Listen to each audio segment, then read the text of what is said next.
نبی کریم صلی اللہ علیہ وسلم کا فرمان ہے ان لوگوں کے لیے جو اس کلام کو یاد کرتے ہیں، پڑھتے ہیں، حفظ کرتے ہیں۔ نبی کریم صلی اللہ علیہ وسلم نے فرمایا محشر کا میدان ہوگا، ہر بندے کو اعمال کے مطابق سزا ملے گی یا جزا دی جائے گی۔ تو وہ بندہ آئے گا جس نے قرآن حفظ کیا ہوگا۔ 27 دنوں کے اندر تقریباً ہم نے مکمل قرآن پاک سنا ہے، 1 گھنٹہ روزانہ سننے میں لگ گیا۔ اگر ان کو اکٹھا کیا جائے تو کتنا وقت بنے گا، اور پڑھا بھی کس طرح گیا، تھوڑی سی تیزی کے ساتھ۔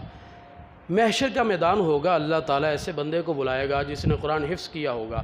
رب تعالیٰ جزا کیا دے گا؟ یہ ڈیوٹی ہے جو رب نے لگائی ہے، ذمہ رب نے لیا ہے۔ انا نحن نزلنا الذکر وانا لہ لحافظون، ہم نے یہ کلام نازل کیا ہے۔ رب تعالیٰ کہتا ہے ہم ہی اس کی حفاظت کرنے والے ہیں۔ ذمہ رب کا ہے، لیکن ڈیوٹی اس نے حفاظ کی لگا دی ہے کہ میرے بندے قرآن کو یاد کریں گے، سینوں میں چھپائیں گے۔ اور یہ اعجاز ہے، کیوں نہ ممتاز ہو اسلام دنیا بھر کے دینوں میں، وہاں مذہب کتابوں میں، یہاں قرآن سینوں میں۔ تو رب تعالیٰ نے اپنے بندوں کی ڈیوٹی لگائی ہے کہ وہ یہ کام کرے، پھر رب تعالیٰ جزا بھی دے گا۔ جزا کیسے دے گا؟ جب وہ بندہ جس نے ذمہ داری پوری کی تھی، نوکری کی تھی یہ قرآن یاد کرنے کی، رب کی بارگاہ میں حاضر ہوگا، رب تعالیٰ فرمائے گا اے میرے بندے اب قرآن پڑھ، دنیا میں تو لوگوں کو سناتا تھا، اب میرا کلام ہے میں تو اس سے سنوں گا۔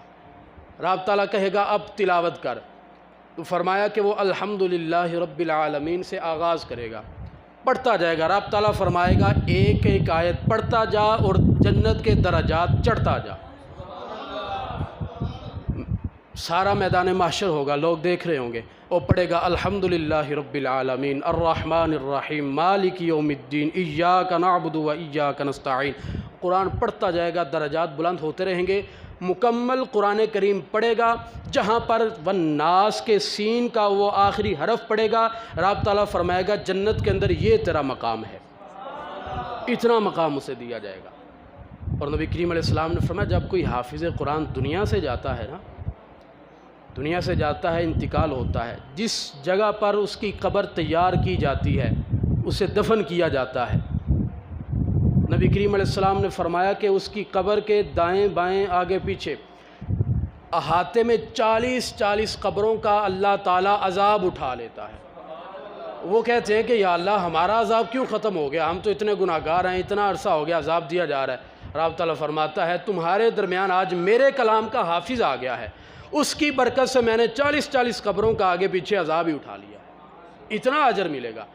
تو آپ اندازہ کریں کہ جس قبر میں حافظ قرآن کو دفن کیا جائے گا اس کے ارد گرد اتنی قبروں کا اللہ تعالیٰ عذاب اٹھا لے گا، اتنی رحمت ایک حافظ کی وجہ سے نازل ہوتی ہے۔ تو ایک 5 مرلے کے مکان میں جو حافظ قرآن رہتا ہے، اس 5 مرلے کے مکان کے اوپر کتنا اللہ تعالیٰ کا رحمتوں کا نزول ہوگا، کتنی برکتیں نازل ہوں گی۔ 40 قبروں کا اگر احاطہ کر لیا جائے تو جس محلے میں حافظ قرآن رہتا ہے اس محلے کے اوپر اللہ کی کتنی رحمتیں نازل ہوں گی۔ ایک بندہ ہے قرآن حفظ کرنے والا، گھر والوں کے اوپر بھی رحمتیں نازل ہوتی ہیں، محلے والوں کو بھی اس کی برکات حاصل ہوتی ہیں، اتنا اجر ہے۔ اور جب اسے قبر میں دفن کیا جاتا ہے، رکھا جاتا ہے، رب تعالیٰ قبر کی مٹی کو مخاطب کرتا ہے۔ رب تعالیٰ فرماتا ہے کہ اس کے جسم کو نقصان نہیں دینا، جسم کو کھانا نہیں۔ تو آگے سے قبر کی مٹی جواب دیتی ہے، کہتی ہے یا اللہ میں اس کو کیسے کھا سکتی ہوں، اس کے سینے میں تو تیرا کلام ہے، تیرا قرآن اس کے سینے میں ہے، میں اس کو کیسے کھا سکتی ہوں، کیسے نقصان دے سکتی ہوں۔ اتنا اجر ہے قرآن کریم یاد کرنے والے کا، اتنا مقام ہے اس کا۔ اور صرف اس کو یہ شان نہیں ملے گی، اس کو یہ مقام نہیں ملے گا، فرمایا کہ جو اس کے ماں باپ ہوں گے، جنہوں نے محنت کی ہوگی اپنی اولاد کے اوپر۔ آج تو 2 سال 3 سال لگ جائیں بچے کو قرآن یاد کرنے میں تو ماں باپ پریشان ہو جاتے ہیں۔ وہ کہتے ہیں کہ اگر لوگ بھی مشورے دیتے ہیں اگر یہی 2-3 سال کسی فیکٹری میں لگائے ہوتے تو یہ کاریگر بن جاتا، ماہر ہو جاتا کسی کام میں۔ یہ بات انہوں نے نہیں سمجھی کہ یہ بندہ اگر 2 سال 3 سال مدرسے گیا ہے تو یہ کلام اللہ کا ماہر ہو گیا ہے، رب کے کلام کو اس نے سیکھ لیا ہے، اس نے اتنا بڑا یہ اعزاز اپنے سمے لے لیا ہے، اپنے سر باندھ لیا ہے۔ اور اس کے ماں باپ جنہوں نے یہ مشقت برداشت کی ہوگی، جو محنت کریں گے اپنی اولاد کے اوپر، فرمایا کہ محشر کا میدان ہوگا، تخت آئیں گے، حافظ قرآن کے ماں باپ کو بٹھایا جائے گا، اور ان کے سروں کے اوپر سونے کے تاج رکھے جائیں گے۔ وہ تاج اتنے روشن ہوں گے، اتنی روشنی ہوگی کہ سورج کی روشنی اس کے آگے ختم ہو جائے گی، ماند پڑ جائے گی، مدھم ہو جائے گی، اتنی روشنی ان کے سروں کے اوپر رکھنے والے تاجوں کی ہوگی۔ لوگ محشر کے میدان میں ایک دوسرے سے پوچھیں گے، یار یہ کوئی نبی ہیں جنہیں اللہ نے سونے کے تاج پہنائے، اتنی روشنی ہے ان کے تاج کی، یہ کوئی نبی ہیں؟ اللہ کے برگزیدہ بندے ہیں۔ فرشتے کہیں گے کہ یہ کوئی نبی نہیں ہے، کوئی ولی بھی نہیں ہے، ان کی اولاد میں سے ان کے بچے نے رب تعالیٰ کا کلام یاد کیا تھا، اس کے صلے میں رب تعالیٰ نے انہیں یہ مقام عطا فرمایا ہے۔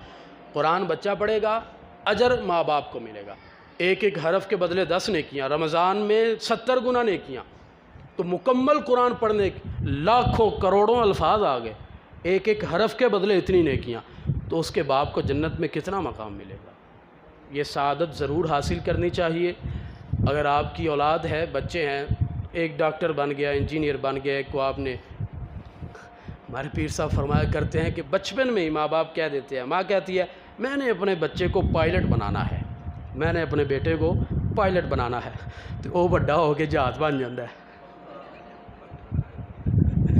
تو اس طرح کی نہیں، بچے کی تربیت ایسی کریں کہ بچے کا لگاؤ دین کے ساتھ ہو، مسجد کے ساتھ ہو۔ آپ کا بچہ قرآن پڑھے گا، آپ کو بھی ثواب ملے گا، اور 10 ایسے خوش نصیب افراد ہوں گے، جنتی تو جنتی ہیں، جن کے اوپر دوزخ واجب ہو چکی ہوگی۔ ایک روایت میں 7 افراد کا ذکر ملتا ہے جن کے اوپر دوزخ واجب ہو چکی ہوگی کہ یہ پکے دوزخی ہیں، مہر لگا دی جائے گی۔